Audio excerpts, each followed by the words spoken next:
আমাদের ফসলগুলো একটা একটা করে আপনাদেরকে দেখাবো এবং আপনারা দেখতে থাকুন।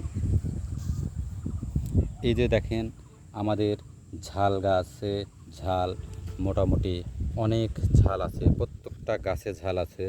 আমাদের যেসব গাছগুলো আছে এই যে দেখেন, এই যে বিজলি ঝাল আমাদের গাছে অনেক রকম ঝাল আছে। দেখেন আমি উপর থাকা পর্যন্ত দেখাই। এই যে দেখেন আমাদের প্রাকৃতিক উপাদান দিয়ে আমরা কিন্তু এসব তৈরি করি।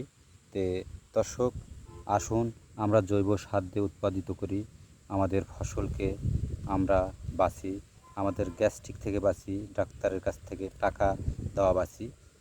আমরা এই সব থেকে বাঁচতে হলে আমাদেরকে সতর্ক হতে হবে এবং আমরা জৈব সার ইউজ করলে আমরা অবশ্যই আমরা গ্যাস্ট্রোলজিস থেকে বাঁচব এবং আমাদের অর্থ অপচয় হবে না। ধন্যবাদ।